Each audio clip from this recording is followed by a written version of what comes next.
Que la bénédiction de Dieu le Père, de Dieu le Fils et de Dieu le Saint-Esprit soit avec vous et avec toute votre famille. Qu'en ce moment précis, un manteau de paix, tissé de la propre lumière de Dieu, couvre vos épaules, votre esprit et votre cœur. Sentez sa présence envelopper votre foyer comme une forteresse spirituelle. Que le sceau du Saint-Esprit soit placé sur la porte de votre maison. Cela déclare que c'est un territoire gardé et protégé par le Seigneur. Nous sommes ici ensemble, non par hasard. C'est par un appel divin que nous entrons dans un temps de prière profonde. Nous prions pour la protection, l'unité et la restauration de votre famille. Au nom de notre Seigneur Jésus-Christ, nous nous levons dans la foi maintenant. C'est par le pouvoir qui est en son nom et par l'autorité qu'il nous a accordée. Nous nous positionnons comme les gardiens spirituels de nos foyers. Nous déclarons que toute l'autorité de l'ennemi sur nos familles est annulée. Au nom de Jésus, nous brisons toute flèche de division. Nous brisons toute parole de discorde et tout esprit de rébellion. Ces éléments ont été envoyés pour détruire l'harmonie de votre foyer. Nous défaisons maintenant toute œuvre de sorcellerie et toute parole de malédiction. Cela inclut celle prononcée par un ennemi.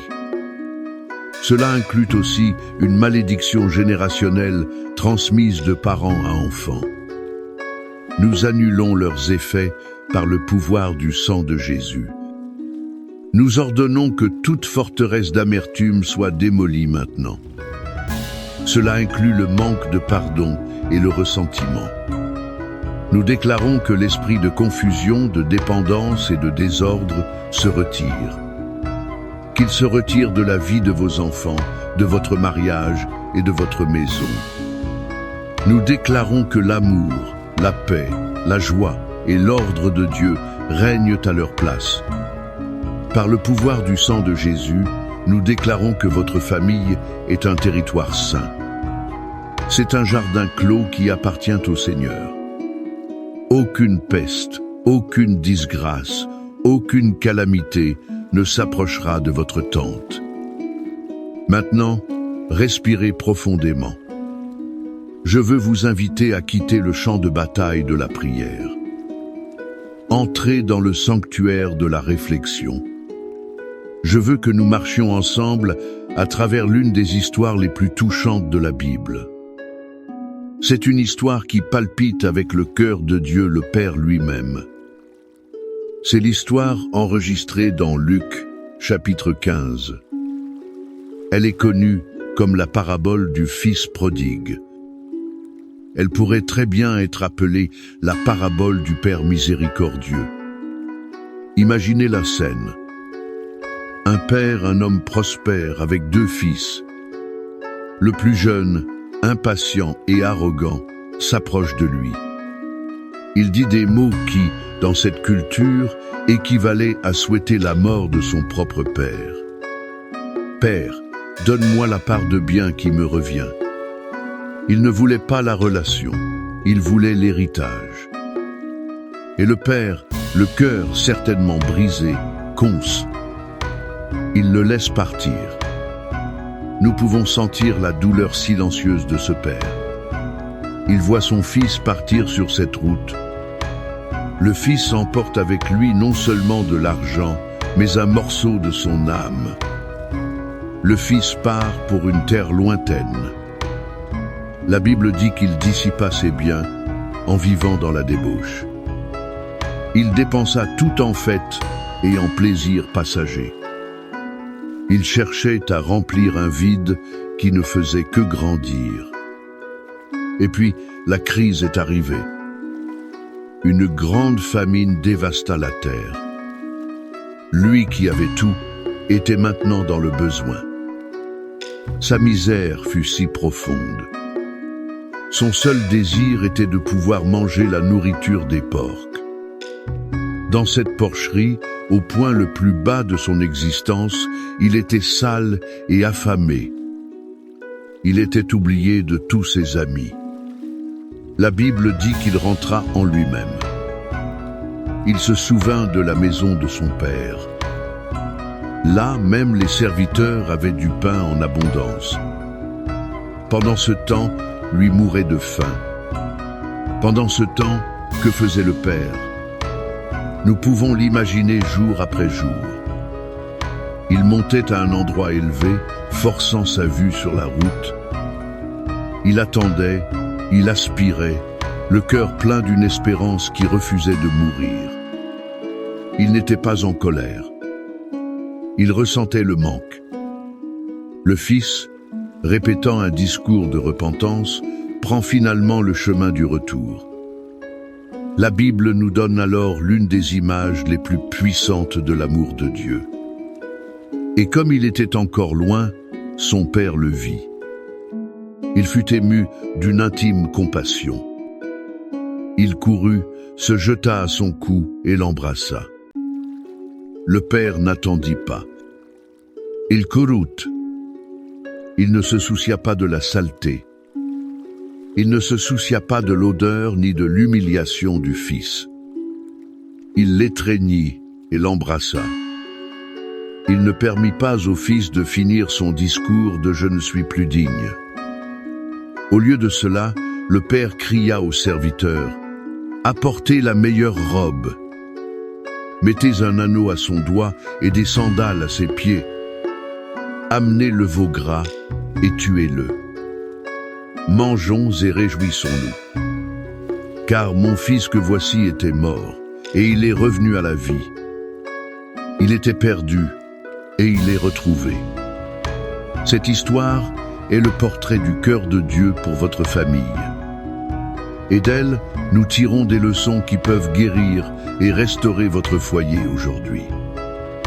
Voici la première leçon. L'amour de Dieu pour votre famille ne connaît pas de conditions. Ce père aimait son fils non pour ce qu'il faisait, mais pour ce qu'il était. Il aimait le fils dans le palais et aimait le fils dans la porcherie. Pour vous, père ou mère, qui pleurez un enfant égaré, écoutez. Votre enfant a pris de mauvaises décisions. L'amour de Dieu pour lui n'a pas diminué. Deux continuent de regarder la route chaque jour. Il attend son retour.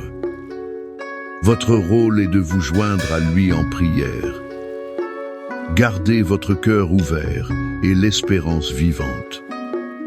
La deuxième vérité est qu'il y a toujours un chemin de retour. Le tournant pour le fils fut quand il revint à lui-même. La misère lui rappela la bonté du Père. Parfois, nous permettons que l'orgueil et la honte nous éloignent de la maison. Ils nous éloignent de Dieu. Mais l'histoire nous montre qu'un pas vers le Père est tout ce dont il a besoin. Il courra vers nous. Peut-être avez-vous besoin de prendre cette décision aujourd'hui, revenir vers le Père. Ou peut-être avez-vous besoin de prier pour votre conjoint, votre enfant, votre parent. Priez afin qu'il revienne à lui-même et se souvienne de l'amour qui l'attend. La troisième et la plus puissante leçon est le pouvoir du pardon. Il restaure ce qui a été brisé. Le Père ne se contenta pas de pardonner, il célébra. Il restaura l'identité, l'honneur et la joie du Fils. Il ne jeta pas les erreurs passées au visage de son Fils. Son pardon fut complet.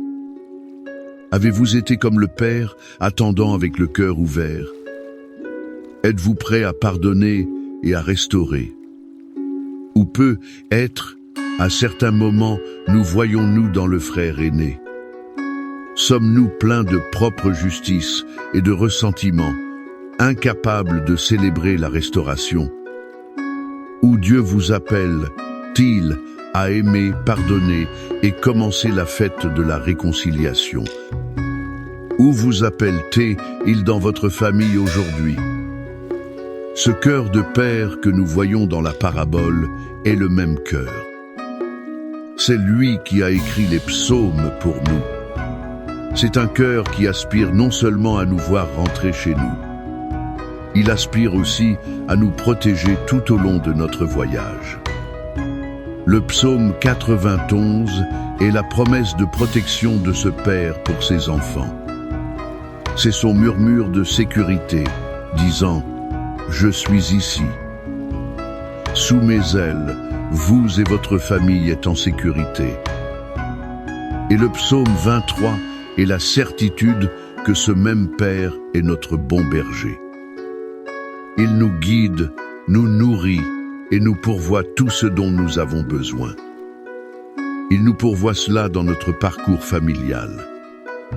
Alors, fermez les yeux maintenant, si vous le pouvez. Recevez ces mots non comme un poème ancien, mais comme un décret divin.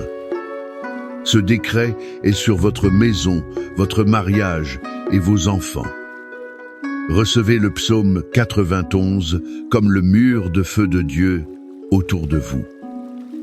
Celui qui habite dans le lieu secret du Très-Haut reposera à l'ombre du Tout-Puissant. Je dirai du Seigneur, il est mon Dieu, mon refuge, ma forteresse. En lui je mettrai ma confiance. Car c'est lui qui te délivrera du piège de l'oiseleur et de la peste pernicieuse. Il te couvrira de ses plumes. Sous ses ailes tu te confieras. Sa vérité te servira de bouclier et de pavois. Tu ne craindras ni les terreurs de la nuit, ni la flèche qui vole de jour. Tu ne craindras ni la peste qui marche dans les ténèbres, ni la contagion qui dévaste en plein midi. 1000 tomberont à ton côté, et 10 000 à ta droite. Mais cela n'approchera pas de toi. De tes yeux seulement tu regarderas. Tu verras la rétribution des méchants. Car toi, ô Seigneur, tu es mon refuge. Tu as fait du Très-Haut ta demeure. Aucun mal ne t'arrivera. Aucune plaie n'approchera de ta tente. Car il donnera ordre à ses anges à ton sujet. Ils te garderont dans toutes tes voies. Ils te porteront sur leurs mains.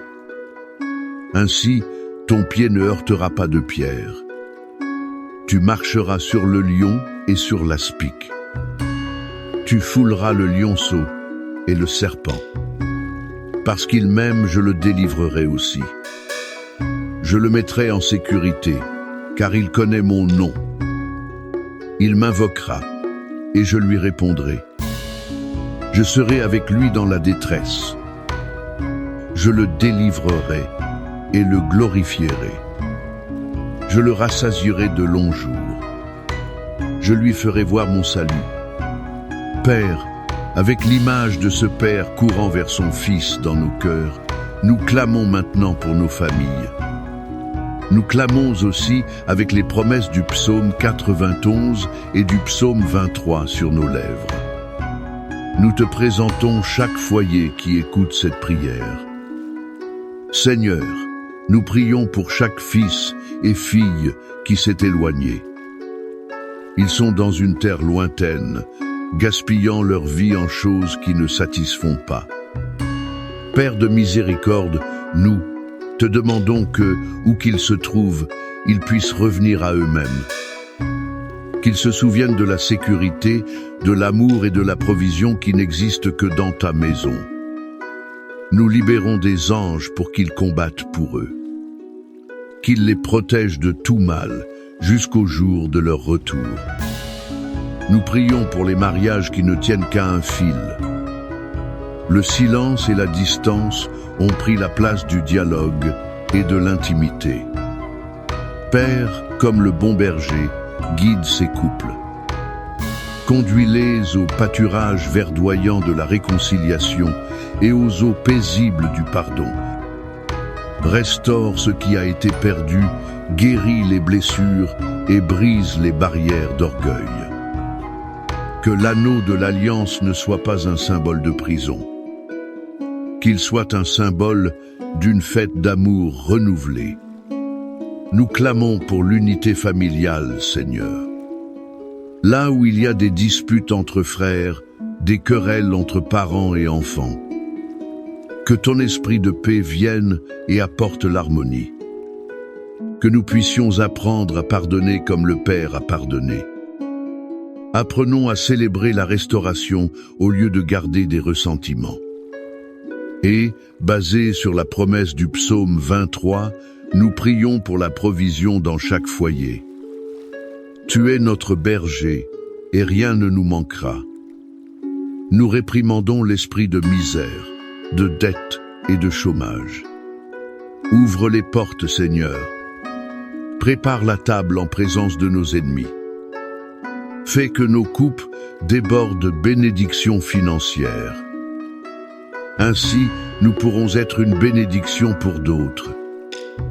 Enfin, Père, nous prions pour la guérison.